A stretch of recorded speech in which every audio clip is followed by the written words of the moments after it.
अल्हम्दुलिल्लाहि रब्बिल आलमीन।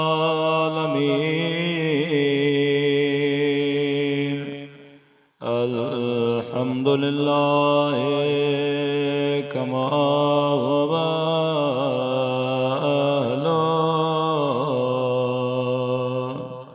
अस्सलातु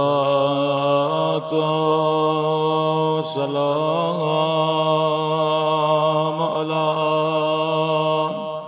सय्यदिल मुरसलीन व खातमिन नबिय्यीन अबिल क़ासिम मुहम्मद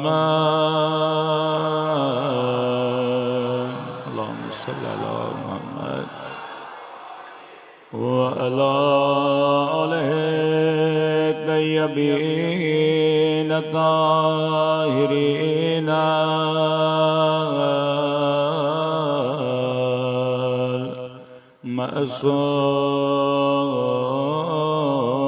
मअसूमीन। दुआ इमाम। अल्लाहुम्मा कुल्ले वलिका हुज्जत इब्ने हसन सलवातुका अलैहि व अला आबाए फी हादिहि व फी कुल्ली वलियन व हाफ़िज़ा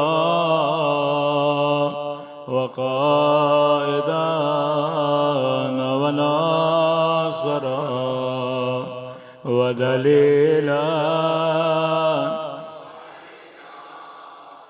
हत्ता तुस्किनहु अर्दक व तुमत्तिअहु फ़ीहा तवीला बिरहमतिक या अरहमर राहिमीन। सल्लल्लाहु पढ़े मोहम्मद।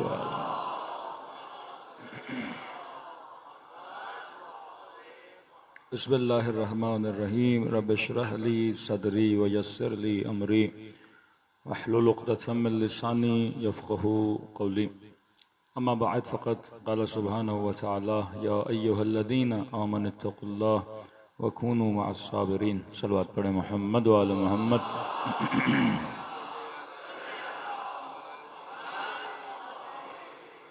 दुआ है परवरदिगार आलम इन अय्याम में हम सब की इबादतों को अपनी बारगाह आली में कबूल फरमाए और जो मकसद ज़िंदगी और इबादत लेकर फ़र्श अज़ा पे आते हैं, खुदा उन मकासद में हम सबको कामयाबियाँ नसीब फरमा दे। आज आखिरी मजलिस है, लेकिन सिफ़ात असहाब बे इमाम इतनी ज़्यादा हैं कि एक अशरे में उसकी गुंजाइश नहीं होती। तो मजालिस के बाद भी मोमिनीन की अपनी कोशिश भी रहे कि थोड़ा बहुत, जिस तरह आज डेली आप 1 घंटा कम अज़ कम हर मोमिन मुहर्रम में मजलिस सुनता है, कुछ तो 2-3 मजालिस भी सुन लेते हैं मुहर्रम के अय्याम में। ये रूटीन हमारी बाकी रहे, या सुनने की या पढ़ने की। तो अगर 10 दिन ख़त्म हो जाएं तो कम अज़ कम आधा घंटा ज़िंदगी का निकालें मकतब अहले बैत को मुतालिया करने का। याद रखिए, ये कर्ज़ है अहले बैत का हमारे सरों पर कि रिवायत मासूम है कि जब आप किसी इमाम को मानते हो, जिस तरह का मौलाना कोई बच्चा शिया होना चाहता है, कोई जवान, तो शिया होने का मतलब क्या है? सिर्फ यह है कि मैं नियतन ये बोल दूं कि मैं रसूल खुदा के बाद खिलाफत अमीरुल मोमिनीन का कायल हूँ। अब जब मैं विलायत अहले बैत में आता हूँ तो वो विलायत मेरे ऊपर कुछ जिम्मेदारियाँ डालती है। मसलन कोई क्रिश्चियन है, जब उसने ईसा को माना तो ईसा का हुक्म भी मानना पड़ेगा। एक बरादर सिर्फ अहले सुन्नत है तो उनकी इताअत सिर्फ आती है रसूल तक। रसूल के बाद तो इतना चकरा गया मुसलमान कि पता ही नहीं लगा कि कितने खुलफा को मानना है और कितनों को नहीं मानना। बहुत ज्यादा घुमा फिरा के 4 तक आते हैं या 6 महीने इमाम हसन तक। तो भाई चलो 5 तक आ गए, उसके बाद क्या करोगे? तो बाद वाला फिर अमीर शाम है, उसके बाद यजीद आ जाता है, उसके बाद मरवानी, उसके बाद अब्बासी, उसके बाद उस्मानी। तो बाद वाले सिलसिले मुसलमान फंस जाता है और जब आ जाता है तो आज फिर शहबाज शरीफ। तो उम्मत अगर हाकिम की इताअत करेगी तो हाकिम तो यही हैं जो आज आपके सरों पे बैठे हुए हैं, धांधली ज़दा हाकिम। तो ये कहाँ जाएं? लेकिन ये नेमत इलाही थी कि हमने उलिल अम्र अल्लाह से मंसूब किसी बंदे को माना कि जो मसून अनिल खता, जो खता से, गुनाह से, निजासत से, रिजस से क्या है, दूर है। कि हम कहते हैं आज जिनको हम वली मानते हैं वो पर्दे गैब में हैं, जब ज़हूर करेंगे हुज्जत खुदा। तो जब आप किसी की विलायत में आ जाते हैं तो फिर कुछ फ़राइज़ आपके ऊपर आ जाते हैं। जो अमीरुल मोमिनीन को नहीं मानता तो उसके ऊपर तो फ़राइज़ नहीं है ना। ये बिल्कुल इसी तरह है कि जब तक आपका किसी स्कूल में दाखिला नहीं तो उसका कानून भी आपके ऊपर नहीं। लेकिन अगर आप किसी स्कूल में दाखिला ले लेते हो, अब ये कहो स्कूल वालों को कि भाई ड्रेस मैं अपनी पहनूंगा, किताबें मैं अपनी लाऊंगा, कोई भी स्कूल वाला आपको एक्सेप्ट नहीं करेगा कि भाई 8 बजे आना है, दोपहर के मसलन 1 बजे जाना है। ये स्कूल का कानून है। कानून पे चलोगे तो स्कूल रखेगा, कानून पे नहीं चलोगे तो स्कूल से निकाल दिए जाओगे। तो अहले बैत भी एक इल्म का स्कूल है। विलायत स्कूल का नाम है, विलायत यूनिवर्सिटी ऑफ अहलुल बैत का नाम है।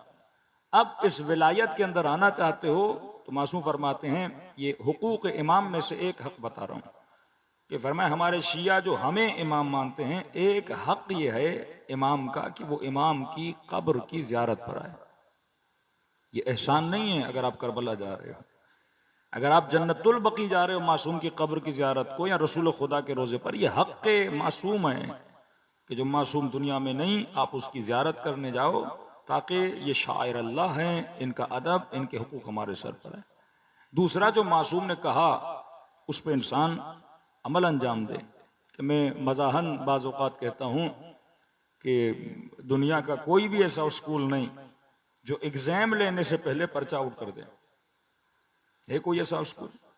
पाकिस्तान में होंगे लेकिन इंटरनेशनल मैयार पे बात कर रहा हूँ। यहाँ तो मैट्रिक और इंटर भी पर्चे बहुत जल्दी बाहर आ जाते हैं। दुनिया का कोई ऐसा स्कूल जो एग्जाम लेने से पहले पर्चा आउट करते हैं नहीं। एग्जाम का मतलब क्या है कि आपको नहीं पता सवाल किस तरह के होंगे और क्या होंगे, लेकिन जब हम अपने मुर्दों को दफनाते हैं तो तलकीन पढ़ते हैं, इस्मा व फहम, सुन और समझ। तुझसे पूछा जाएगा तुम्हारा रब कौन है, तो कहना अल्लाह रब्बी। पूछा जाएगा तुम्हारी किताब कौन सी है, तो कहना कुरान व किताबी। पूछा जाएगा कि नबी कौन है, तो कहना मोहम्मद व नबी।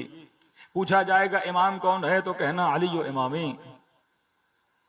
आपने सुन लिया, मुर्दे को दफना लिया, और मोमिन कितना सुकून से वापस घर आता है। अरे सवाल यही होने हैं 4-5, तो ये कौन सी बड़ी बात है? जो पूरी जिंदगी ला इलाहा इल्लल्लाह मुहम्मदुर रसूलुल्लाह अली वलीउल्लाह कहता रहा, उसके लिए कौन सा मसला है कि कब्र में पूछे मुनकर और नकीर के बता इमाम कौन है? जो पूरी जिंदगी नारे हैदरी मारता रहा तो वो तो बरमला बोलेगा कि अली मेरा इमाम है। जिसके घरों में कुरान पढ़ा रहा, क्या उसे नहीं पता कि मेरी किताब कौन सी है? जो मस्जिद के मनारों से अल्लाह अकबर की आवाजें सुनता रहा, उसे नहीं पता कि अल्लाह रब्बी, अल्लाह मेरा रब है। जब दुनिया के स्कूलों में इतना सेंस है कि एग्जाम जब लिया जाता है तो सवाल और जवाब बताए नहीं जाते, पढ़ाए जरूर जाते हैं, किताबें मजमूई तौर पे पढ़ाई जाती हैं। तो यह इतना आसान है दीन, और खुदा कहे कि ये जवाब रट के आ जाना और दे देना, मेरे मलाइक कहेंगे कि जनाब तशरीफ ले आइए और जन्नत तो आपके लिए तैयार है। तो ये जवाब तो यहां का भी कोई बंदा याद कर ले। जब एक शख्स ने अपने बाप को ख्वाब में देखा तो कहा, बाबा बताइए कब्र की पहली रात कैसे थी? कि मेरे लाल मुझसे पूछा गया कि बता तुम्हारी किताब कौन सी है। मैंने कहा कुरान का। जवाब का देना था और मलाइकों का मुझे मारना था।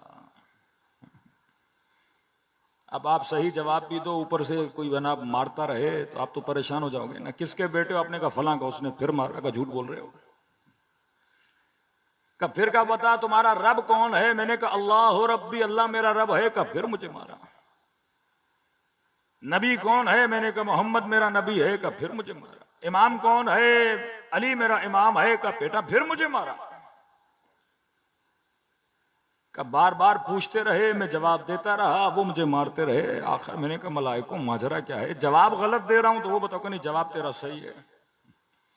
का मार क्यों रहे हो। का मार इसीलिए रहे क्योंकि झूठ बोल रहा है। अगर कुरान तेरी किताब थी तो जिंदगी में कुरान पे अमल क्यों नहीं किया। अगर अली तेरा इमाम था तो अली की बातों पे अमल क्यों नहीं किया। काबर मैदान अमल है। कहा यौम तरल मुमिनून वल मुमिनात यस्आ नूरुहुम बैन अयदीहिम व बिअयमानिहिम। वहां ये नहीं कि खुदा रजिस्टर खोले, हाँ भाई तुमने कितनी नमाजें पढ़ी, तुमने कितने रोजे रखे, तुमने कितने झूठ बोले, तुमने कितनी गैरतें की, कितनी गीबतें की। का नहीं, वहां चेहरा बताएगा जनाब मोमिन है या मुनाफिक है। बाज लोग आएंगे किरदतन खासीन, बंदर की शक्ल में, हैवानों की शक्ल में। जैसा किरदार था वैसा इसका चेहरा हो जाता है। का तुम महसूस नहीं करते, लेकिन मोमिन के वजूद में खुदा ने रूहानी खुशबू रखी हुई है।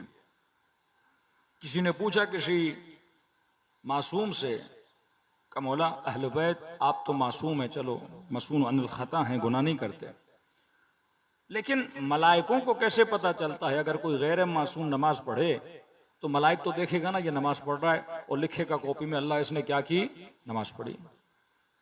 एक बंदे ने अल्लाह की राह में 1 लाख दिया तो मलाइक तो देख के लिखेगा ना इसने 1 लाख दिया। का ये मलाइकों को क्या पता इसने 1 लाख नाम और नमूद के लिए दिया था या अल्लाह के लिए दिया था।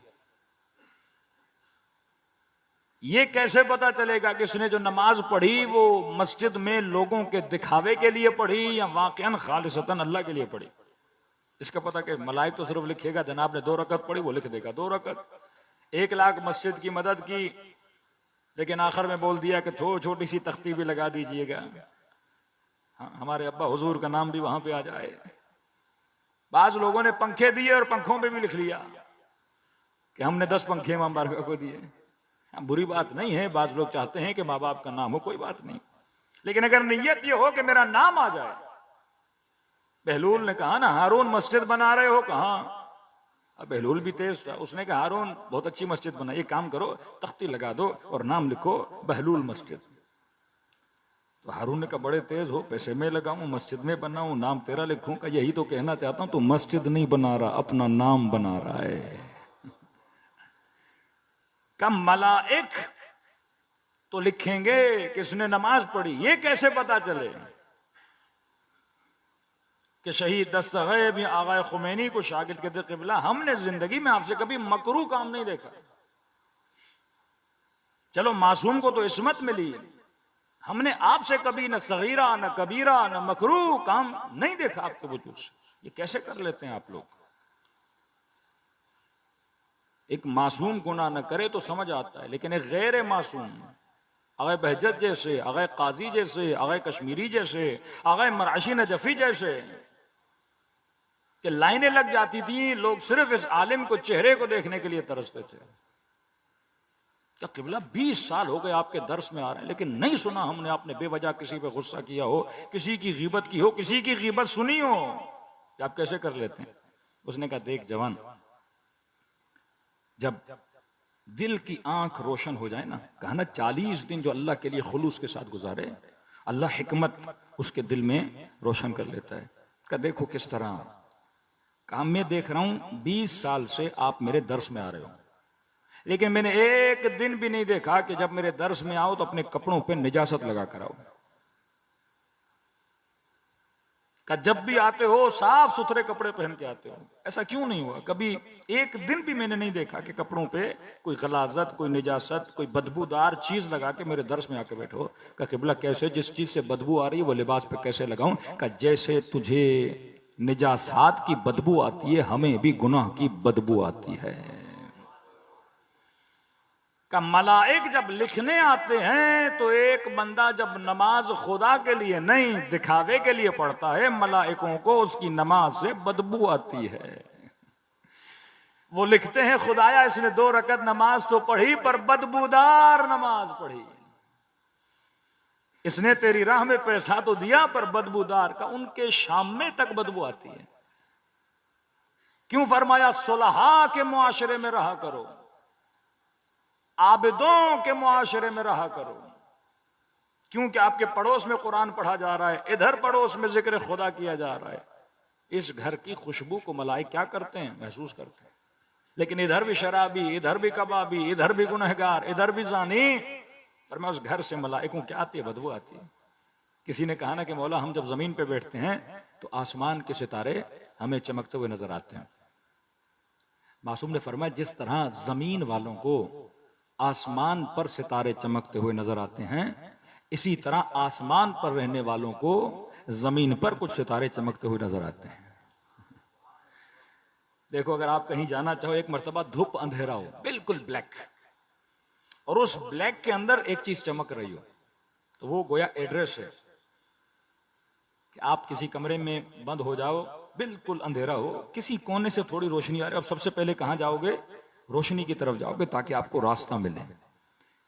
इसी तरह जो लोग अंधेरों में होते हैं तो रोशनी नजर आती है तो रोशनी की तरफ दौड़ते हैं, यकीनन वहां कोई आबादी होगी, चीजें नजर आएंगी। कि जिस तरह जमीन पर बैठने वाले लोगों को आसमान पर सितारे नजर आते हैं, इसी तरह आसमान की जो मेरी मखलूक है उसे जमीन पर चमकते हुए सितारे नजर आते हैं। कि मौला ये सितारे क्या हैं? कि अल्लाह जब अपनी रहमतों को मलाइकों को भेजता है कि जाके जमीन पे नाजिल करें, ये कैसे जमीन पे आते हैं? मलाइक को एड्रेस का क्या पता कि मैंने किसके घर जाना है, किसके घर नहीं जाना। फरमाया हमारे चाहने वालों के घर मलाइकों को सितारों की तरह चमकते हुए नजर आते हैं। और जब रहमत खुदा नाजिल होती है तो उन घरों पे अल्लाह क्या करता है?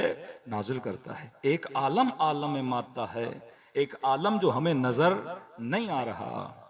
रसूल खुदा जा रहे थे अपने साहब के साथ, का गौर करो इस कब्र से कौन सी आवाज आ रही है? कहने लगे या रसूल नहीं हो सकता कि हम भी आपकी तरह इस कब्र की आवाजों को सुने। रसूल ने कहा सुन सकते हो, जब इंसान का दिल पाक हो जाए, नीयतें खालिस हो जाएं, तो वो कुछ सुनोगे जो मैं मोहम्मद सुना करता हूं। सलवात पढ़े मोहम्मद वाले मोहम्मद।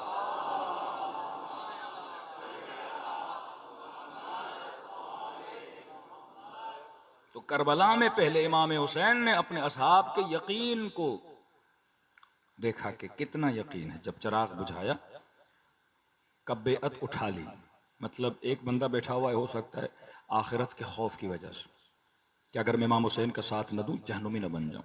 इमाम ने कहा नहीं, बेअत उठा ली, क़यामत के दिन आपसे कोई शिकायत नहीं, और यहां तक आए शुक्रिया, और मैं तुम्हारी आखिरत की भी जमानत लेता हूं। अब जाहिर जान हर किसी को प्यारी है, ये आप यहां बैठ के सुन रहे हैं आसान है, लेकिन वहां पे ये देखना कि 100 लोग इधर हैं और 30,000 का लश्कर सामने खड़ा है, और इतना जालिम कि कल आपको मार देगा। जाहिर जो बैठे थे इनके बच्चे भी थे, इनकी बीवियां भी थी, इनके घर भी थे, इनके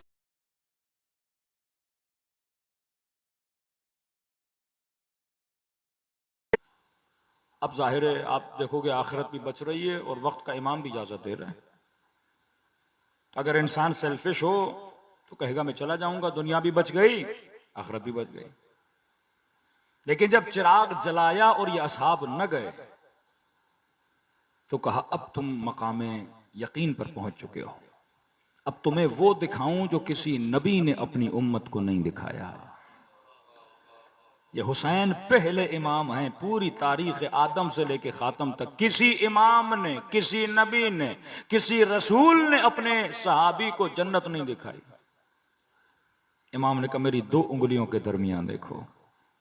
कहते हैं जितने खेमे में बैठे थे इमाम ने सबको दिखाया कि जन्नत में तुम्हारा मकाम कितना बुलंद है। हाँ, इन सबको मकाम यकीन पे लाके बिठा दिया, क्योंकि इनके अंदर वो सिफात थीं ये इस काबिल थे कि इनको जन्नत दिखाई जाए।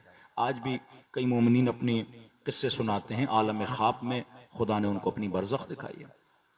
हाँ, किसी ने कहा मौलाना मैं अपनी मौत को देखना चाहता हूँ, बरज़ख को।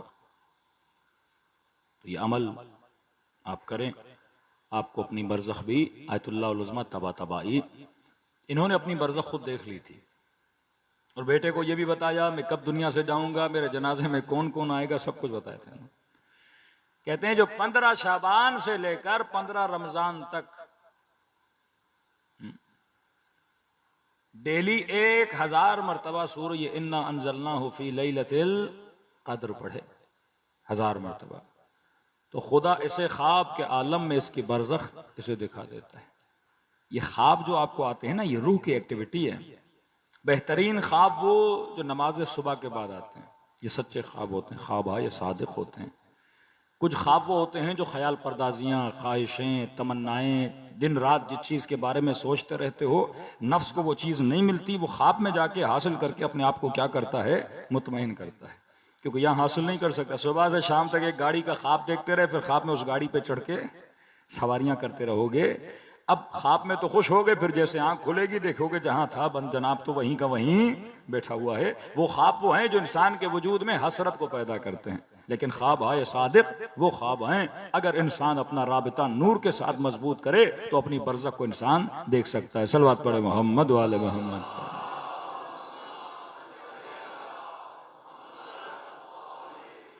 तो हमने बारिज़ तरीन सिफत ये बताई कि अगर असहाब अहले बैत की सिफात अपने वजूद में पैदा करना चाहते हो तो फरमाए पहली सिफत सिफत बसीरत थी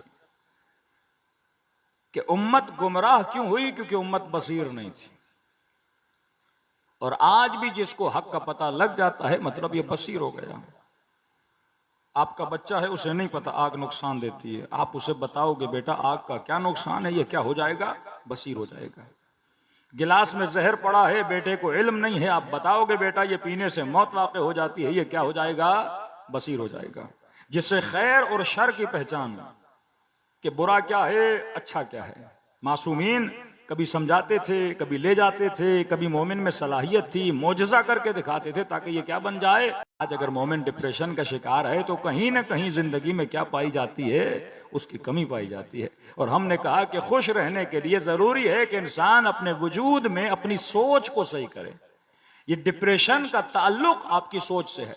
अगर आपकी सोच वैसी बन गई, इसका साइकिल वैसे चलने लगा जैसे अहले बैत अलैहिस्सलातु वस्सलाम, मैं यतवक्कल अलल्लाह फहुव हस्बुह, जो अल्लाह पर तवक्कुल करता है फिर सारा उसका मामला किसके हवाले है, परवरदिगारे आलम के हवाले। ये कुरान की आयत है ना, जो अल्लाह की तकवा इख्तियार करता है और अल्लाह पे तवक्कुल करता है, खुदा उसके लिए वहां से रास्ता बनाता है जहां से उस मोमिन ने कभी सोचा भी नहीं था। ये ईमान अगर वजूद में आ जाए, कौन सा ईमान, फरमाया नेगेटिव न सोचे, कभी भी मोमिन के लिए बुरा न सोचे और कभी शैतान के लिए अच्छा न सोचे। हमारे यहाँ उलट है, मोमिन के लिए बुरा सोचना है और शैतान के लिए क्या सोचना है, अच्छा सोचना है। फरमाया इसको सही करे। दूसरी सिफत ये फरमाया, मैं जो कल बता चुका लेकिन आज तीसरी सिफत बताऊं, फरमाया जो अल्लाह ने दिया उस पे राजी हो जाए। कल हमने कहा ना आज में रहना सीखे, पास्ट में रहेगा गमगीन। मासूम फरमाते हैं कुछ चीजें इंसान को गम देती हैं। बोला कौन सी चीज, फरमाया फक्रुन बाद गिना, एक मोमिन अमीर हो और अचानक गरीब हो जाए, का ये इंसान को डिप्रेशन में डाल देता है। फरमाया जिल्लुन बाद इज्ज, एक आदमी इज्जतदार हो और अचानक क्या हो जाए, उसकी इज्जत हाथों से चली जाए, फरमाया ये भी इसको क्या करता है, डिप्रेशन में डाल देता है। अब इन सब का ताल्लुक किससे, इंसान के पास से, इंसान के गुजरी हुई जिंदगी से। और मैं गुजरी हुई जिंदगी को न सोचो, गुजरी हुई जिंदगी से इबरत हासिल करो। अगर गुनाह किया है नादिम हो जाओ, नादिम होने के बाद अपने वजूद में क्या पैदा करो, इस्लाह पैदा करो।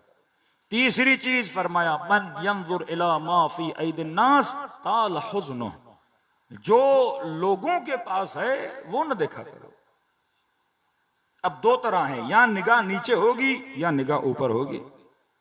फरमाया ऊपर देखो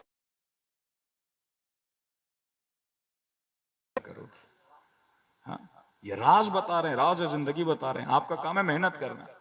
फारसी में कहते हैं दस्त बाला या दस्त बसियारस्त, यानी अगर ऊपर देखोगे तो हाथ के ऊपर तो हाथ बहुत ज्यादा है। आप पाकिस्तान के अमीर तरीन बंदे भी बन जाओ तो क्या दुनिया में आपसे ज्यादा कोई अमीर नहीं है? अमीर से अमीर बंदा भी हो, उसके ऊपर भी कोई ना कोई अमीर है। आप दुनिया के मसलन पाकिस्तान के उस ओहदे पे फायज हो जाओ जो सबसे ताकतवर तरीन होता है। अब क्या आपसे ऊपर कोई नहीं है जो ताकतवर हो? कोई होगा जो आपसे भी ज्यादा क्या है, ताकतवर है। कोई इंसान अपने बदन को देखे, पता नहीं मेरा कद इतना क्यों है, 4 इंच बड़ा होता तो क्या होता, मेरी आंखें ऐसी क्यों हैं, मेरे हाथ ऐसे क्यों हैं, मेरे पांव ऐसे क्यों हैं। यानी हसीन से हसीन बंदा भी होगा ना, उससे भी ज्यादा हसीन मौजूद है, फिर उसे अपना हुस्न अच्छा नहीं लगेगा। अच्छा खासा बंदा खुश होता है। हाँ? किसी की औकात थी कल्टस लेने की, किसी औकात थी मेहरान लेने की, किसी की औकात है करोला लेने की। अब खुश होकर गाड़ी लेकर आया और सामने कोई बड़ी गाड़ी देखी, अपनी गाड़ी का मजा ही किरकिरा हो गया। ये मैं किस में बैठा हूं वो देखो। तभी कहा कि बड़ी बड़ी गाड़ी ले नहीं सकते तो बैठा भी ना करो, तो बैठोगे तो अपनी छोटी गाड़ी अच्छी नहीं लगेगी। एक मोमिन था ना, कह रहे मौलाना मेरे 2 बेटे तो अल्हम्दुलिल्लाह खुश भी हैं, जिंदगी गुजारे, कह रहे एक बेटा बड़ा नालायक है। मैंने कहा मसला क्या इसका? पता नहीं, का यूनिवर्सिटी में दाखिला लिया है, अमीरों के साथ घूमता रहता है, कभी कराडो में आ रहा है, कभी फॉर्चूनर में आ रहा है, कभी पता नहीं किस गाड़ी में आ रहा है, और आता है गुस्से में, ये हमारी जिंदगी है। फलां के पास देखो फलां गाड़ी, उसके फ्लैट में जाओ तो इतना बड़ा, उसके पास जाओ तो फार्म हाउस का। इसने जिंदगी हमारी हराम कर दी है। पहले हम भी नहीं सोचते थे, बोल बोल के एहसास कमतरी में डाल दिया सबको। कहा कि मन यंजुर इला, ये बीमारी सबसे ज्यादा हमारी खवातीन के अंदर है। शोहर ने बड़ी मेहनत करके एक अंगूठी बना के दी, एक हार बना के दिया, और चली गई फलां की शादी में।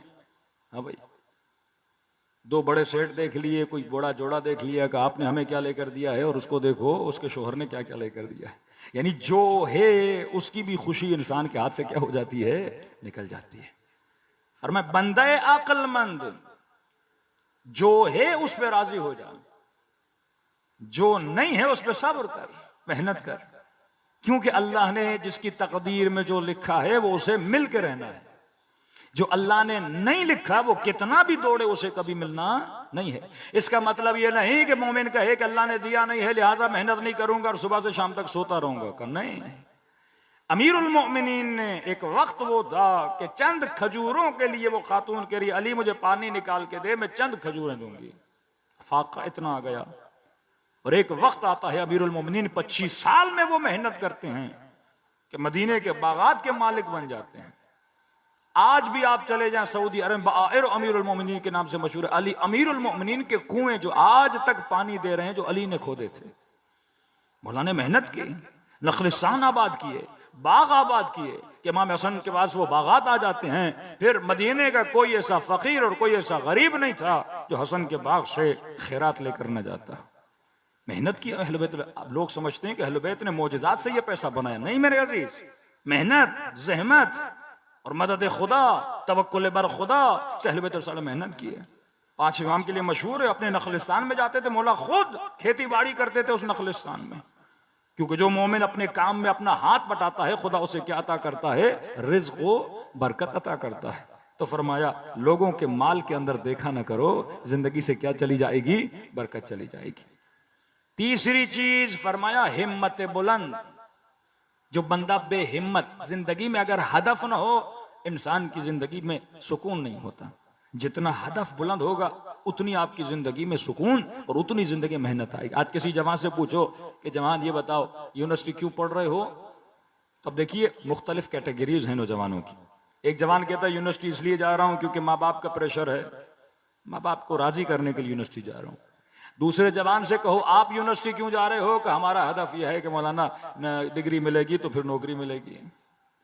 तीसरे ने कहा मैं इसलिए जा रहा हूं ताकि इल्म हासिल करूं। इल्म से जो दरवाजे हैं वो इंसान के लिए खुल जाते हैं, इंसान वसी बन जाता है, उसकी थिंकिंग, उसकी सोच का दायरा बड़ा हो जाता है। चौथे ने कहा कि इल्म इसलिए हासिल करने जा रहा हूं क्योंकि रसूल खुदा ने कहा कि इल्म हासिल करना इबादत है। चारों यूनिवर्सिटी जा रहे हैं लेकिन नीयतें बदल रही हैं।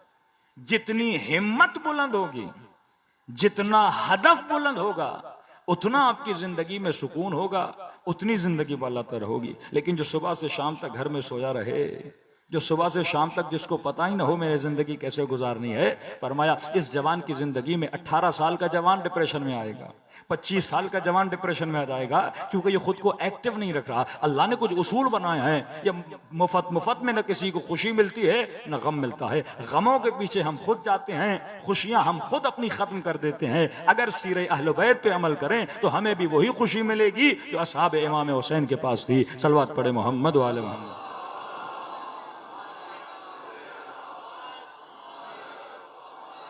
आज जिस टॉपिक की जरूरत मैंने समझी और जिस पे गुफ्तगू करना चाहता हूं वो टॉपिक है जवान का टॉपिक, कि इस्लाम आया और इस्लाम की सबसे पहले मदद किसने की? जवानों ने मदद की। करबला के मैदान में इमाम हुसैन का सहारा कौन बने? जवान बने। किसी भी कौम की कामयाबी उस कौम के जवान होते हैं, और दुश्मन सबसे ज्यादा जिस चीज पे इन्वेस्ट करता है वो किस पे करता है? जवानों पे करता है। 90s में जब अफगानिस्तान से तालिबान निकल गए, अमेरिकन जब वहां पे आए, अब वो अफगानिस्तान जिस पे तालिबान थे, अचानक अमेरिकन आए। कोई अफगानिस्तान की ऐसी गली, ऐसी रेहड़ी नहीं थी जहां पे गंदी फिल्में और उनकी सीडीज ना हो, क्योंकि अगर जवान बिगड़ गया तो मुआशरा क्या हो जाएगा? बिगड़ जाएगा।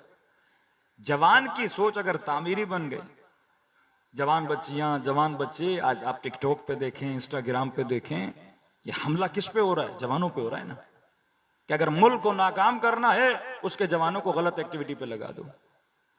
कि ये शर्म की बात है कि आप जब गूगल में, फेसबुक में, मुख्तलिफ वेबसाइट पे डेटा निकल आता है कि एक पूरी इंडस्ट्री है, पोर्न इंडस्ट्री, जिससे फहशा इंसानों के जहनों को नजस कर दिया जाता है ऐसी फिल्मों से, और जब आप रिजल्ट निकालते हो तो सबसे ज्यादा कौन से मुल्क के कौन से लोग देखते हैं? पाकिस्तान दूसरे तीसरे नंबर पर आता है, और पंजाब के एक शहर का नाम आता है कि वहां के लोग सबसे ज्यादा इन गंदगियों में पड़े हुए हैं। आज आप चले जाएं टिकटॉक पे, कौन है? ये जवान लड़कियां हैं। ये कौन है? जवान लड़के हैं।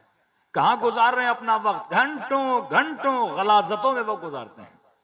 वो शहवतें जिनका हुसूल भी नहीं, वीडियो कॉल पे अपने वजूद को गलाजत में डाल रहे होते हैं जिसका कोई उसूल नहीं। यानी खुद भी गलाजत में पड़ रहे हैं और मिलियंस लोग जो उनको देखते हैं वो भी गलाजत में। ये जवान इस गलाजत में क्यों पड़ा?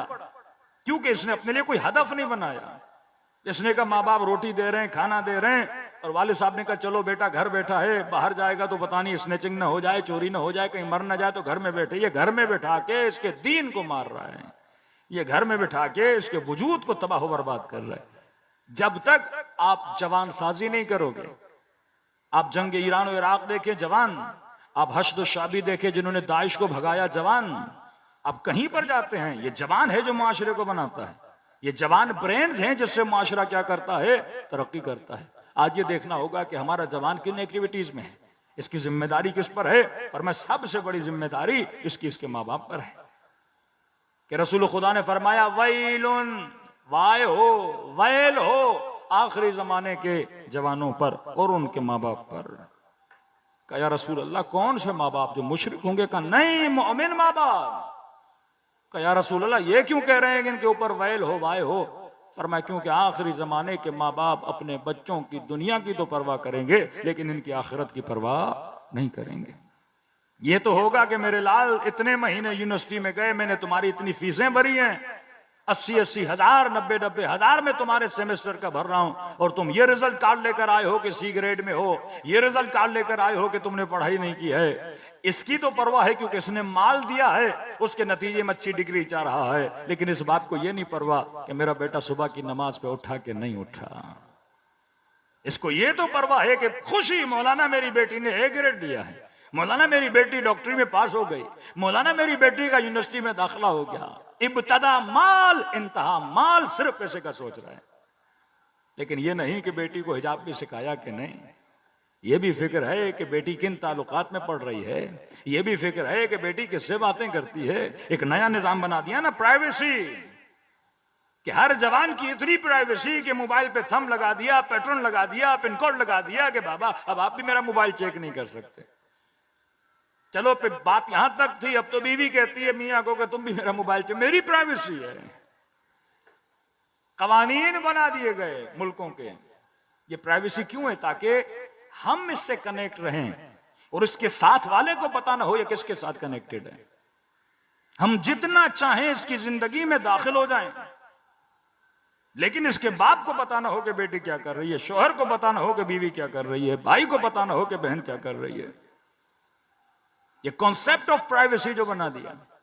चलो 18 साल के बाद जवान बड़ा हो जाता है, फिर माँ बाप के कंट्रोल से भी निकल जाता है। तभी फरमाया बचपन में इनके वजूद को बनाओ। ये तरबियत औलाद का सब्जेक्ट है। फरमाया 7 साल बच्चा तुम्हारा गुलाम, 7 साल से 14 साल, 7 साल तक बादशाह, 7 साल से 14 साल तक तुम्हारा गुलाम, 14 साल से 18 साल तक तुम्हारा वजीर। ये साइकोलॉजिकली अहले बैत ने 3 तरबियत के पैटर्न बनाए। 18 के बाद क्यों नहीं बोला? क्योंकि 18 के बाद ये आपके कंट्रोल में है ही नहीं। खुद कमाएगा, खुद जॉब करेगा, अब ये आजाद है। बिल्कुल उसी तरह जिस तरह परिंदा अपने बच्चे को परवाज करना, परवाज सीख गया तो फिर परिंदा छोड़ देता है। शिकार करना शेर का बच्चा सीख गया तो फिर ही उसे छोड़ देता है। फरमाया 18 ईयर्स तक इसकी तरबियत करो, उसके बाद वो जाने, उसका काम जाने। आपका काम है सही तरबियत। अब तरबियत का महल, तरबियत का मकाम क्या है? घर। दूसरा मकाम क्या है? स्कूल। बड़ा हो गया तो यूनिवर्सिटी। तीसरा मकाम उसके दोस्त, उसके हमनशी, किसके साथ बैठता है, कहां जाता है, कौन सी बुक पढ़ता है, क्या देखता है, ये तमीज अगर उसे सिखा दो। देखो छुरी है, छुरी बंदा भी मार सकती है, सेब भी काट सकती है। आपने ये तमीज सिखानी है कि बेटा छुरी किसके लिए बनाई गई है? सेब काटने के लिए। ये इंसान को मारने के लिए नहीं बनाई। एक ही चीज है, उससे बुरा काम भी हो सकता है, अच्छा काम भी हो सकता है। इसीलिए हदीस रसूल खुदा सल्लल्लाहु अलैहि वसल्लम में सल्लल्लाहु अलैहि रसूल खुदा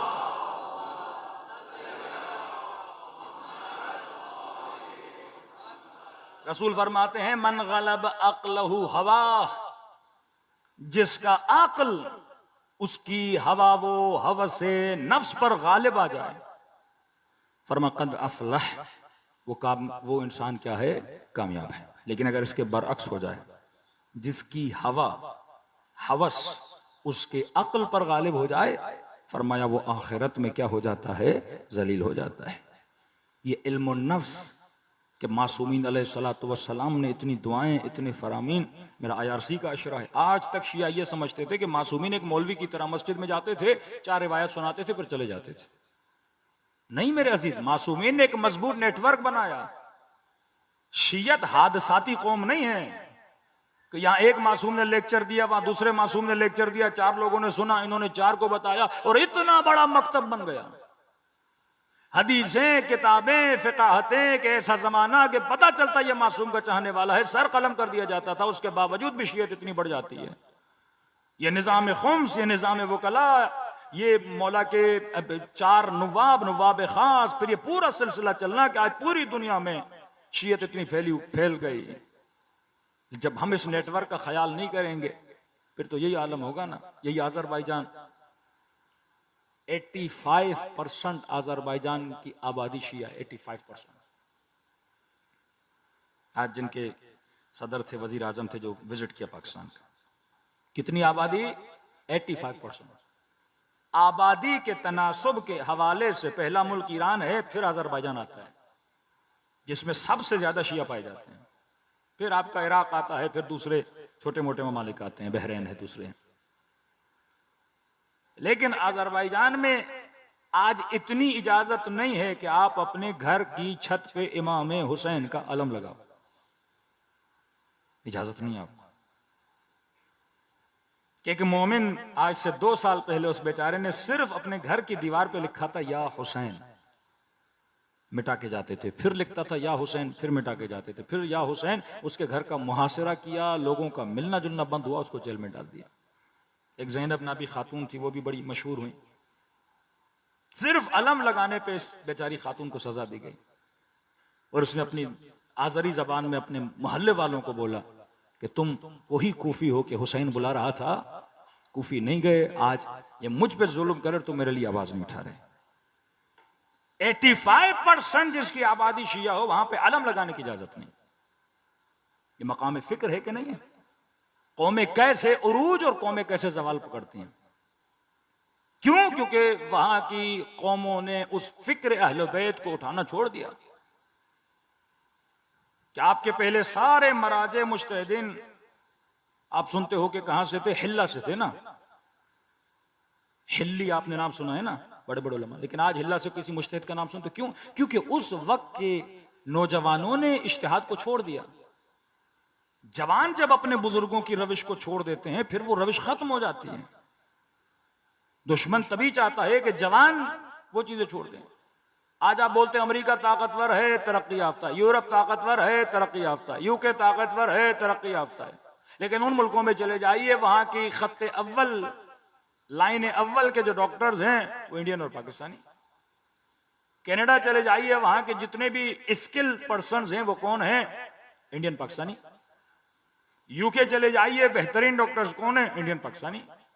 यूरोप चले जाइए, जर्मनी चले जाइए, आईटी की फील्ड में सबसे आगे कौन है? इंडियन पाकिस्तानी। अपने माल के जरिए से उन्होंने आपकी बेहतरीन, कि जब ईरान में रहबर मुअज्जम को पता चला कि ईरान के ब्रेन्स भाग रहे हैं। हमारे एक दोस्त थे जिन्होंने इंजीनियर थे, एक मशीन बनाई थी कंप्यूटर की, कि जस्ट उसकी यूएसबी आप मदरबोर्ड के साथ टच करते, पुरानी बात है, तो उस वक्त ये होता था कि कंप्यूटर्स के जब मदरबोर्ड्स खराब होते थे तो प्रॉब्लम को डिटेक्ट करने में बड़ा टाइम लगता था कि कौन सी आईसी जल चुकी है, कहां प्रॉब्लम है। तो इसने एक मशीन बनाई, बस मदरबोर्ड के साथ टच करते वो मशीन बताती कि मदरबोर्ड के किस हिस्से में कहां पर प्रॉब्लम है, डिटेक्ट कर देती, आप जल्दी से मसला हल करते। इसने मशीन बनाई, उसको प्रोफार्मा बनाया और इसने अपलोड कर दिया किसी कनाडा की यूनिवर्सिटी में। कैनेडियन यूनिवर्सिटी ने इससे राब्ता किया कि आप फैमिली के साथ आए, आपको इतनी सैलरी देंगे, आपकी इतनी बड़ी इंश्योरेंस करेंगे, आपको बजट देंगे कि आप ये मशीन यहां बनाओ और इस मशीन को दुनिया में भेजो। कहते मैंने उनको लेटर लिखा, मैं ऐसे नहीं आऊंगा, मैं तब आऊंगा जब मुझे कैनेडियन नेशनलिटी दो। उन्होंने कहा आप आओ, आपको 6 महीने में नेशनलिटी। इसने कहा नहीं, 6 महीने में नहीं, नेशनलिटी लेके आना चाहता हूं। नेगोशिएशंस हुए, उन्होंने कहा ठीक है आप आओ तुर्की, इस्तांबुल, हम एम्बेसी से आपको नेशनलिटी दिलाते हैं, फिर आप नेशनलिटी के साथ कहां पर आओ? कनाडा के पास। ऐसे जवान ईरान से निकल रहे थे ना, वो किसी भी तरीके से, ये नहीं कि उनके पास ऐसे लोग नहीं, वो ईरानियन ब्रांड्स को, कहीं ये नौजवान वहां रह गया तो 4 चीजें बना लेगा। एक मुल्क जिस पे सैंक्शन लगाए हैं वो छोटी सी मशीन बना लेगा, नहीं ये सारे इनके पढ़े लिखे लोग यहां से निकाल दो। लेकिन वो नहीं गया, क्योंकि रहबर मुअज्जम ने फिर इन ब्रांड्स के लिए बजट बनाया कि मंथली इनको फीसिस भी दी जाए, इनको बजट भी दिया जाए, ये मशीनें भी बनाए, गवर्नमेंट इनकी क्या करे, मदद करे। सिर्फ इन 2 सालों में पाकिस्तान से 15 लाख जवान, ये वो लोग हैं जो एजुकेटेड जवान हैं, बैचलर मास्टर्स किए हुए जो स्किल पर्सन हैं, वो इस मुल्क से निकल गए। 5 लाख सिर्फ इस मुल्क का सरमाएदार इस मुल्क से निकल गया। किसी की फैक्ट्री थी, किसी की इंडस्ट्री थी, वो निकल गया, घर वर बेच के यहां से चले गए। अब जब बसीरत ना हो ना मुल्क चलाने वालों में, तो निगरान वजीर आजम वो कहते कौन सी बड़ी बातें जा रहे हैं, इतनी आबादी है, 15 लाख निकल गए तो भाई मुल्क को ब्रेन चलाता है, 22 करोड़ मुल्क को नहीं चलाते हैं। ये इंडस्ट्रियल, ये ब्रांड्स, ये आईटी स्पेशलिस्ट, ये मुल्क को चलाते हैं। क्यों अहले बैत अलैहिस्सलातु वस्सलाम अपने किसी खास सहाबी के दुनिया के जाने से क्या करते हैं? गिरिया फरमाते हैं। इमाम हुसैन मुस्लिम इब्न अकील पे गिरिया फरमाते हैं। मुअल्ला बिन खुनैस मेरे छठे इमाम का सहाबी है जो वकीलों का हेड था। मौला हज पे जाते हैं, पीछे इसको मार दिया जाता है, कहते हैं पूरी रात इमाम जाफर सादिक ने गिरिया फरमाया है। जिस तरह शहीद हुसैनी जैसे लोग इस कौम से जाते हैं। जो ब्रेन थे, आपके ब्रेन्स को मारा जाता है, बाकी जो फालतू बंदा उसे वो मार के गोली भी जाया नहीं करते। कहते हैं नहीं अपने फायदे का है ना किसी और के फायदे का, इसे रहने दो, क्या मसला है। लेकिन जो ब्रेन्स होते हैं कौमों के, उनको मारा जाता है, उनको गुमराह किया जाता है कि आज जमाना हार्ड वॉर का जमाना नहीं है, सॉफ्ट वॉर का जमाना है। जवान को सोचना चाहिए कि वाकईन मैं अपना वक्त कहां पे गुजार रहा हूं। अगर मैंने खादिम इमाम जमाना बनना है, अगर मैंने मुआशरे में कुछ करना है, तो मैंने हदफ को क्या करना है, बुलंद करना है, और शरीयत मोहम्मद और आले मोहम्मद पर और अपने मुआशरे की क्या करनी है, तरबियत करनी है। सिर्फ इतनी तरबियत की थी मासूमीन। एक मिसाल सिर्फ आपको अर्ज कर रहा हूं कि कहते हैं कि बगदाद में 2 शियों खानदानों में लड़ाइयां हो गई। एक सुसर था, उसके दामाद के साथ लड़ाई हो गई। किस पर? माल पर। अब शायद उसकी बेटी मर गई, उसका माल था, शोहर को मिलना है, बाप को मिलना है, इनकी आपस में लड़ाई हो गई। मौला के जो वकील थे उस शहर में इतनी जिम्मेदारी करते थे कि शियों की सुलह किस तरह करवानी है। इमाम के वकील ने इनको बुलाया और इनका फैसला किया। कहते इख्तलाफ बहुत ज्यादा था रकम पे। वो कह रहा है 20,000 दिरहम है, वो कहता है 10,000 दिरहम है। कहते हैं इनके इख्तलाफ को कम करा के 600 दिरहम पर लाया वो, कि भाई बात आती है 600 दिरहम पर। कहते हैं फिर इसने 600 दिरहम का फैसला दिया और फिर अपनी जेब से 600 दिरहम अदा भी किए। कि अब तुम्हें पैसे देने की जरूरत नहीं, इख्तलाफ था 600 दिरहम, मैं देता हूं तुम्हारी तरफ से 600 दिरहम।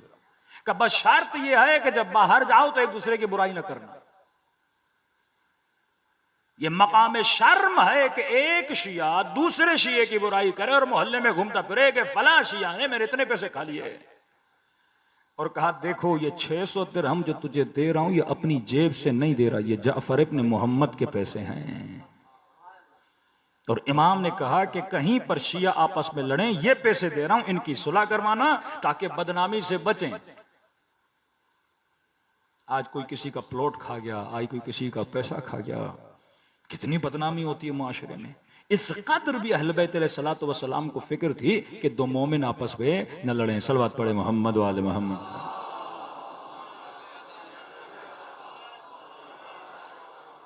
तो पहली चीज जवान अपनी जवानी की कदर और कीमत जाने। रसूल गिरामी फरमाते दो चीजें जब हाथ से चली जाती हैं तो इंसान पछताता है।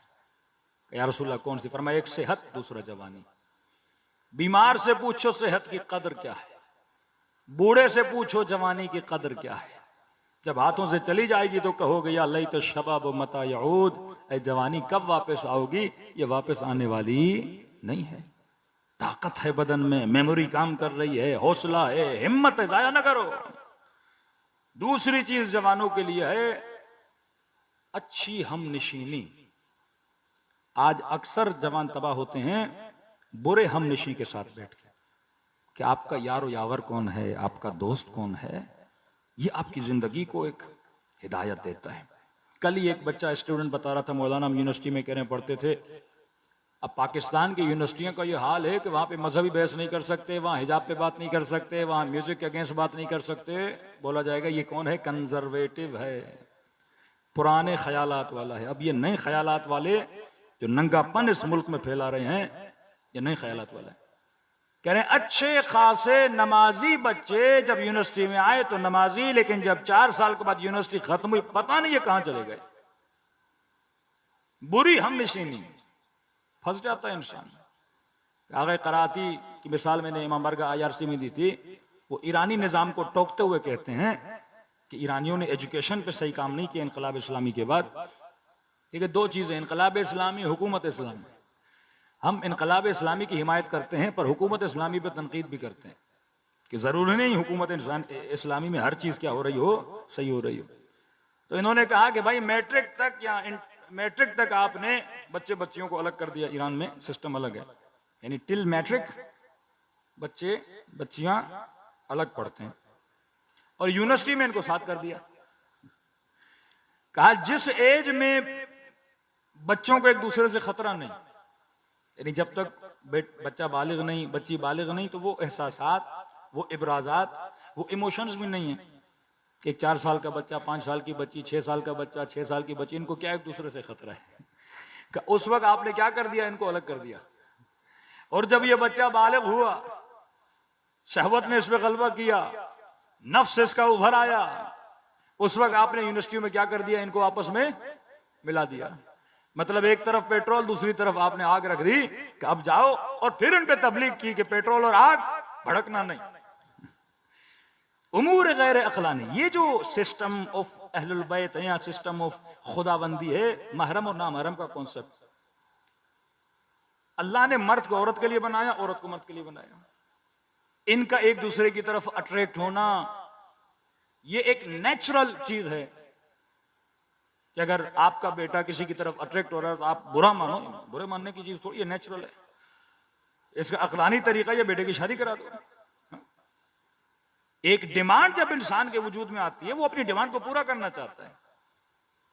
तभी कहा कि अगर कई औकात गुनाह से बचने का तरीका नसीहत, कई औकात गुनाह से बचने का तरीका तिब्बी, कोई चीजें खिलाई जाती हैं, ताकि वो बीमारी से निजात पाए।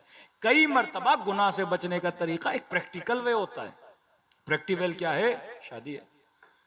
लेकिन वो मुआशरा जिसमें गुनाह की दस्तयाबी और गुनाह तक पहुंचना या लज्जत का हुसूल आसान हो जाए, तो उस मुआशरे का जवान फिर शादी नहीं करता। कि आप वेस्टर्न वर्ल्ड में चले जाएं, वहां जवान शादी नहीं करते, लिविंग में रहते हैं। मतलब वहां तो निकाह भी नहीं है ना, लिविंग है। हदफ और मरकज सिर्फ क्या बन गया? शहवत परस्ती। ये शऊर अपनी बेटियों को देना कि बेटी इंसान टिश्यू पेपर नहीं है कि कोई भी उसे यूज करे। मर्द पहली निगाह अगर किसी खातून पे डालता है, वो निगाह सिर्फ निगाह शहवानी होती है, इज्जत की निगाह नहीं होती, एहतराम की निगाह नहीं होती। इस्लाम कहता है इतना सस्ता खुद को न बेचो। अगर कोई मर्द तुम्हें हासिल भी करना चाहता है, अपनी कीमत रखो, अपनी शराइत रखो कि वो इज्जत के साथ लेने आए, तुम्हारा रिश्ता लेने आए, इज्जत के साथ तुम्हें घर में लेकर जाए, तुम्हें अपने पास रखे, वो हक महर तुम्हारा अदा करे, वो तुम्हारा नफाका अदा करे, वो तुम्हारी जिम्मेदारियां उठाए। एक पूरा इस्लाम ने सोशल सोसाइटी को बनाने के लिए। लेकिन अब जवानों के लिए गुनाह क्या कर दिया? आसान कर दिया। वो चीज जो इसके लिए हासिल करना बहुत मुश्किल थी, जिसके लिए इसको जतन करने पड़ते थे, अब उस चीज में इन्होंने औरत को फेमिनिज्म के नाम से, आजादी के नाम से मर्द की दस्तरस में इतना आसान कर दिया। कब इसके लिए औरत की कोई वक़्त, औरत की कोई इज्जत नहीं है। आप चले जाइए Saturday Sunday night western world में, उनके क्लबों में औरतें जमीनों पे गिरी रहती हैं, जिसका जो मन करता है। कोई औरत की इज्जत नहीं, कोई औरत का वक़ार नहीं है। बड़ा सस्ता कर दिया एक खातून ने मर्द के लिए खुद को। लेकिन इस्लाम ने कहा नहीं खातून, तुम इतनी सस्ती नहीं हो। ये इज्जत देगा, ये एहतराम देगा, ये तुम्हारा खर्चा देगा, ये तुम्हारी जिम्मेदारी उठाएगा। उसके बाद तुम्हारी दस्तरसी इसके लिए क्या हो जाएगी? आसान हो जाएगी। लेकिन एक मुआशरा जिसमें ये चीजें आम हो जाएं, उस मुआशरे का जवान तबाह बर्बाद हो जाता है। फिर नस्ल का इज़्दाद कम हो जाता है, फिर अच्छे बच्चों का पैदा होना कम हो जाता है। इस्लाम कहता है हाँ, अपनी शहवत को भी पूरा करो, लेकिन नीयत को बुलंद रखो। शादी कर रहे हो, सिर्फ नीयत शहवत का इजाला ना हो। नीयत ये करो कि खुदाया गुनाह से भी बचूंगा इस शादी को करके। नीयत ये हो परवरदिगारा ऐसी नेक खातून से करूंगा जिससे मेरे बच्चे भी ऐसे पैदा हों जिन्हें खादिम अमीरुल मोमिनीन भी बना सकूं, और ऐसी तरबियत करूं कि वो मुआशरे में निजाम हुज्जत खुदा को भी नाफिज करने की सलाहियत पैदा कर सकें। सलवात पढ़े मोहम्मद वाले मोहम्मद।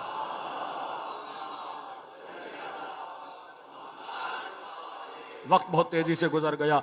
तीसरी चीज नौजवानों के लिए वो ये है कि आपकी तफरीहात, हम नशीनी, अच्छे लोगों के साथ हम नशीनी, बड़ा हदफ का अपने लिए बनाना, अपने वजूद को शहवानी बीमारियों से, क्योंकि ये वो आपकी जवानी का वक्त है कि ज्यादा से ज्यादा आपके ऊपर हमला होता है। क्योंकि ताकत अपने उरूज पर है, शहवत अपने उरूज पर है, गुस्सा अपने उरूज पर है, हर चीज आपकी उरूज पर है। तो लिहाजा मैंने गुस्से को कैसे मॉनिटर करना है, मैनेजमेंट करनी है, मैंने शहवत को कैसे मैनेज करना है, मैंने अपनी भूख को कैसे मैनेज करना है, ये आपको आना चाहिए। और ये पूरा इल्म है मकतब अहले बैत में कि इंसान अपने नफ्स को कैसे मैनेज करे। इल्म नफ्स इसे बोलते हैं। किताब है अखलाकी मेराज सादा है, जामे उस सादा है, आगे नराकी की किताबें हैं जिसमें पूरे तरीके से सिखाया गया है कि इंसान के अंदर कौन कौन से नफसानी ख्वाहिशात हैं और उसको कैसे कंट्रोल किया जाता है। तीसरी चीज जिसको बयान में बड़ा जरूरी समझता हूं आज के जमाने में, वो है तफरीह सालिम।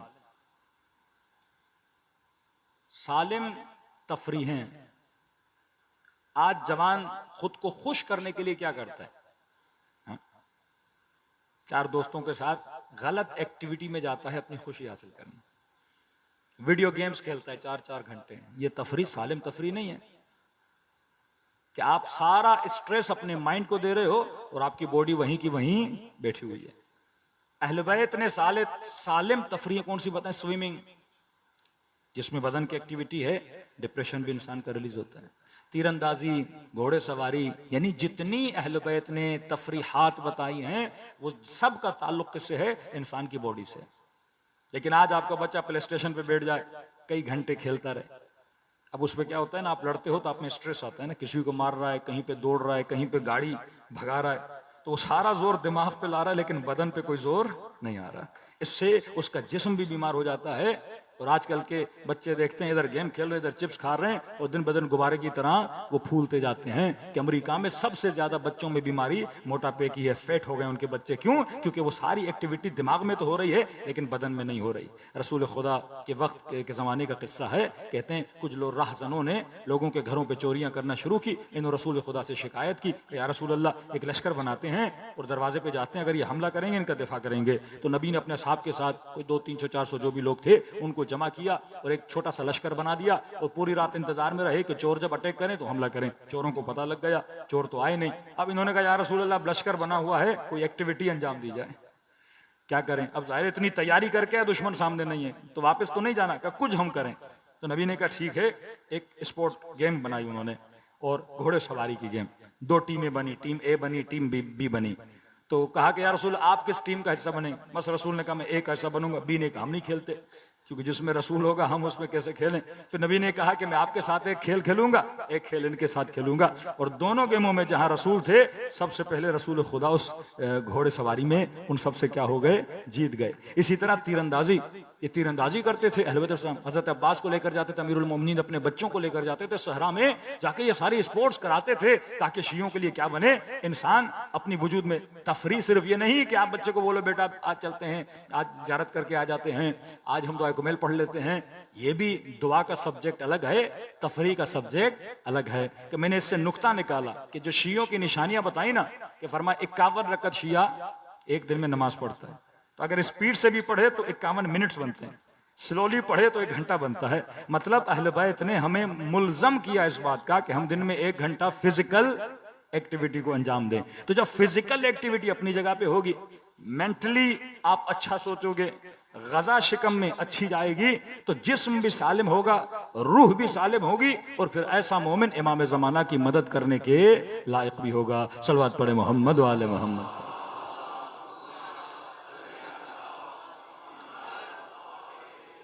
जवानों की तरबियत ये माँ बाप का फरीजा है, माओं का फरीजा है अपने बच्चों की। जवान बहुत बड़ा खजाना है जो आपके पास है। आज पाकिस्तान डे बाय डे पीछे क्यों जा रहा है? क्योंकि इस मुल्क में जवानों को नजरअंदाज किया जा रहा है। अगर ये जवानों की ताकत से इस्तेफादा लें, दुनिया की बड़े से बड़ी ताकत से भी आप टक्कर लेने का हौसला अपने वजूद में पैदा कर सकते हैं। लुबनानी जवान, इराकी जवान, ये कैसे मुजाहिद, शहीद हुजजी जैसे जवान जिन्होंने जुल्म से टक्कर ली। वाकई ये हौसला अगर हमारी नस्लों के अंदर आ जाए और अक़दार अहदाफ इंसान के बुलंद हो जाएं, तो दुनिया और आखिरत में कामयाबी मिल जाती है। करबला में हजरत अब्बास के 3 भाई, हाँ, उम्मुल बनीन का मतलब है 4 बेटों की माँ। कुछ भाई ऐसे हैं जो अमीरुल मोमिनीन जिस साल शहीद हुए उसी साल वो पैदा हुए, मतलब 6 महीने का था, 1 साल का था, अमीरुल मोमिनीन की शहादत हो गई। हजरत अब्बास ने, सैयदा ज़ैनब कहती मैं गुजर रही थी खेमे में, अब्बास ने अपने भाइयों को बिठाया हुआ है और कह रहे हैं फरजंदान उम्मुल बनीन, कल के लिए क्या सोचा है तुम लोगों ने? कहने लगे अब्बास आप बड़े हैं, अम्मा ने मदीने से जब निकल रहे थे हमें आपके हवाले किया, जो आप कहेंगे हम करने के लिए तैयार हैं। अब्बास ने कहा याद रखना हम उम्मुल बनीन के बेटे हैं, हुसैन ज़हरा का लाल है, का कल हमारे होते हुए हुसैन को कुछ भी नहीं होना चाहिए। हमारे बाद क्या होता है वो बात का मामला है। और वाक़अन इन भाइयों ने इमाम हुसैन का दिफा ऐसे किया। जवान और नौजवान, जनाब कासिम नौजवान है 13-14 साल का, ये तरबियत है जनाब कासिम की माँ की, ये तरबियत है उम्मुल बनीन की। कि वह का हाकिम जब बीबी उम्मुल बनीन के बैन सुनता था उसका दिल भी दुख उठता था। कहते मैं बकी के कब्रिस्तान से गुजरता था, देखता था एक बूढ़ी खातून है, आखिरी उम्र में इनकी आंखों ने देखना छोड़ दिया था।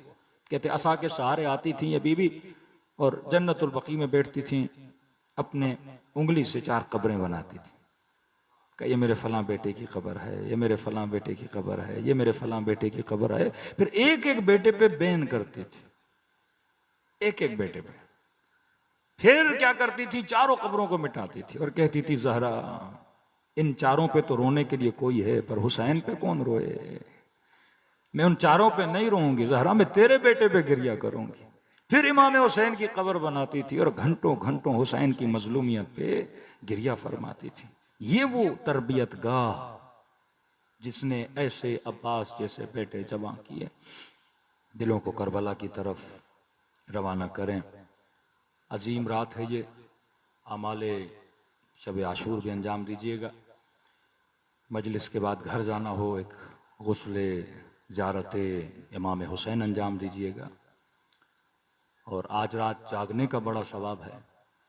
बच्चों को आदत दिलाएं कि आखिरी नुक्ता, जवानी में जिस चीज़ की आदत हो जाए ना, वो बुढ़ापे तक चलती है। गुनाह की आदत हो गई, निगाह हराम देखने की, अब बुढ़ापे में शहवत की तलब नहीं, पर आदत होगी ना, बूढ़ा हो जाएगा फिर भी देखेगा। नमाज की आदत हुई, अच्छी चीज़ों की आदत हुई, ये आदतें आपको बुढ़ापे तक खींच कर जाती हैं। तभी रिवायात के जुमले हैं। इमाम हुसैन कहते हैं जब भी नमाज पढ़ते थे ना, वाजिब नमाज मस्जिद में, मुस्तहब नमाज घर में पढ़ते थे। किसी ने कहा मौला नवाफिल मस्जिद में क्यों नहीं अदा करते? फरमाते थे नहीं, घर में मेरी एक 4 साल बच्ची है जो मेरा इंतज़ार करती है। तो नमाज भी पढ़ते थे तो जनाब सकीना के साथ पढ़ते थे। दिलों को करबला की तरफ रवाना करें। ऐसे सलाम करें जैसे सैयदा ज़ैनब ने अपने भाई को सलाम किया। अस्सलामु अलल हुसैन व अला अली इब्नुल हुसैन व अला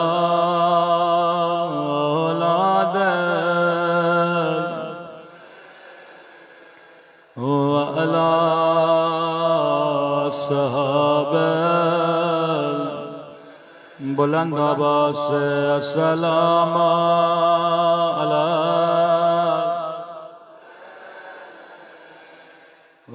अला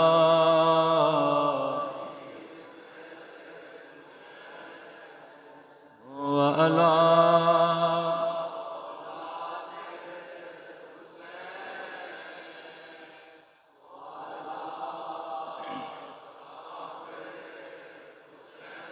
सब मिलके अस्सलाम अलल हुसैन व अला अली इब्नुल व अला औलादिल हुसैन व अला सहाबा।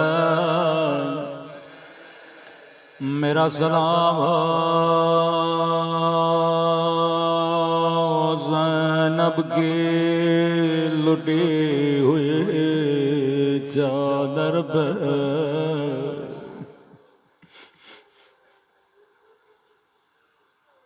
आज ज़ियारत नाहिया के कुछ सलाम। ये किसी जाकिर के सलाम नहीं, ये हुज्जत खुदा के सलाम है। फरमाया शियो तू पानी रोता है, लेकिन तेरा इमाम ज़माना खून रोता है। फरमाया मेरा सलाम हो उन नन्हे से रुखसारों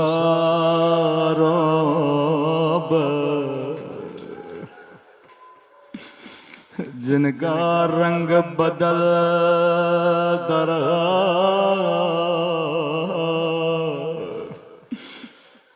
ये नहीं कहा रंग बदल गया, बल्कि बदलता रहा। कभी शिमर के तमाचों ने रंग नीला किया,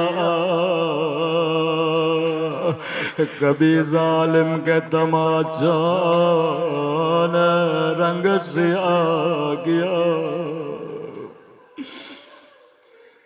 उस दिन भी ये रिवायत पड़ी, सही बुखारी की रिवायत।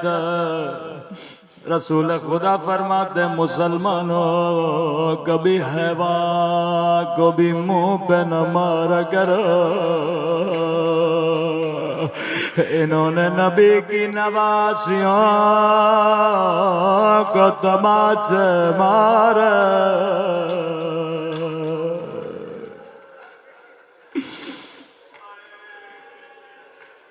ऐसे होठों पे जुल्म किया जिस पे रसूल बोसा दिया करते थे। फरमाया मेरा सलाम उन जख्मे फटे हुए होठों पे ओ जिन पे जालिम छड़ी मार रहा था।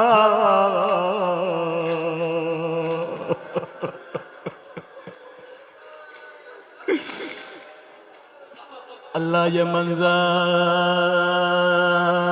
किसी बच्चे को न दिखाए।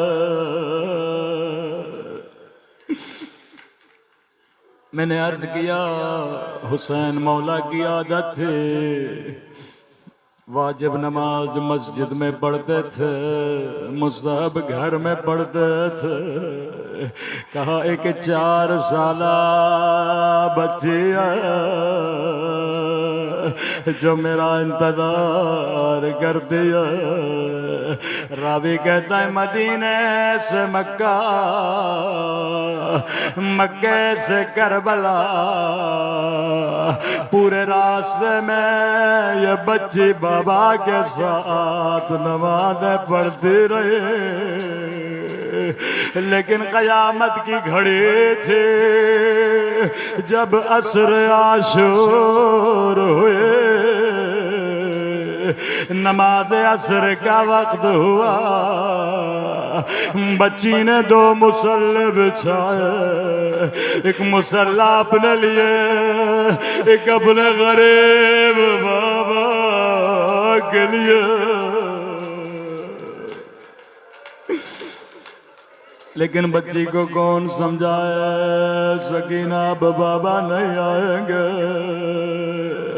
नन्हे से हाथों को उठाया, कहने लगी मेरे अल्लाह मेरे परदेसी बाबा की खैर हो, मेरे प्यासे बाबा की खैर हो। ऐ खुदा के बर गया वापस नहीं आया, चाचा अब्बास गए वापस नहीं आया। ऐ खुदा एक बार सकीना को बाबा की ज़ियारत करा ले।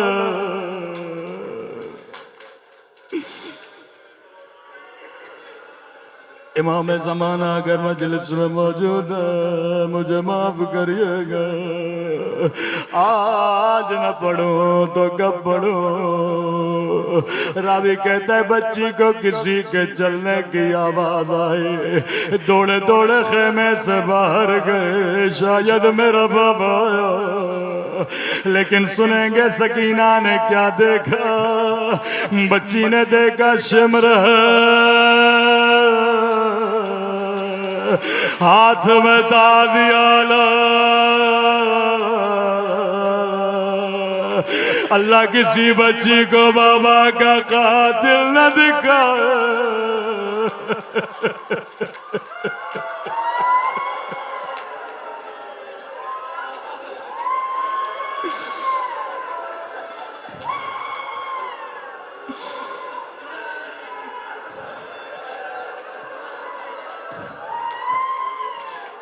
वो जुल्म किया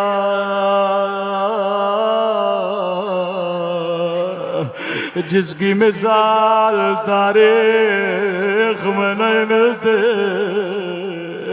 मेरे चौथे माँ फरमाते जाकर हमारे शियों को बचाना, कैसी कैसी मुसीबत आए। 4 साल बच्ची है, बच्ची को क्या पता कातिल कौन होता है। नहीं कहता है सकीना किसका इंतजार कर रही हो। कहती है बड़ी देर गुजर गई मेरा बाबा नहीं आया, मुझे नहीं पता पढ़ूं या नहीं। इमाम ज़माना माफ करिएगा, सैयदो माफ करिएगा।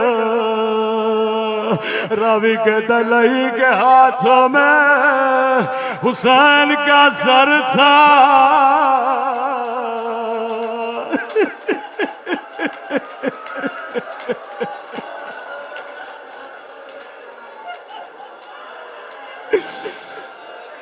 बच्ची दौड़े दौड़े बाबा की तरफ दौड़े, मेरे गरीब वतन बाबा। ओ बाबा तेरे गर्दन की रगे किसने काटे? बाबा जालिम ने पानी पिलाया था यार।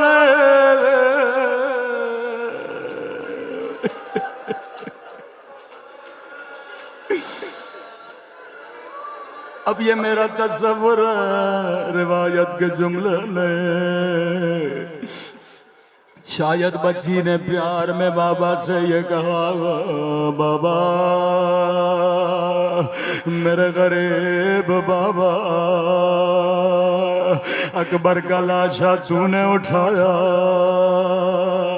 अब्बास के बाजू तूने उठाए, लाशें उठा उठा कर थक जाने वाले बाबा, 3 बरात तूने मुझे अपने सीने पे सुलाया। आजा जा मेरे सीने पे सो जा। आयतुल्लाह मज़ाहिरी फरमाते हैं बच्ची बाबा से प्यार कर रही थी या शिमरा के बड़ा, बच्ची से बाबा का सर छीना, इतने जोर से तमाचे मारे।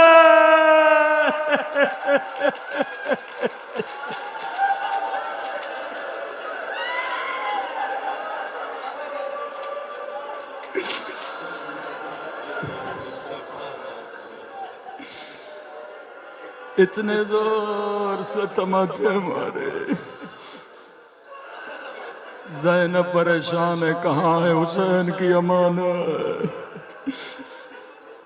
जैसे सैयदा खेमे में पहुंची क्या देखा, बच्ची के कान भी जख्मी है, रुखसारों पे नीले निशान है। कदीमी मोमिनो सोच के बताओ, जब बच्ची की आंखें खुली होंगी पहला सवाल क्या किया होगा? बच्ची ने ये नहीं कहा पुप्पी अम्मा मेरा बाबा मारा गया, बच्ची ने ये नहीं कहा पुप्पी अम्मा मेरे कानों से दुर छीने गए। रावी कहता है जैसे निगाह ज़ैनब पे पड़ी पहला सवाल क्या, पुप्पी अम्मा आपकी चादर कहाँ है? ज़ैनब ने कहा सकीना जो शिमर तेरे दुर ले गया, मेरी चादर भी ले गया। मातम हुसैन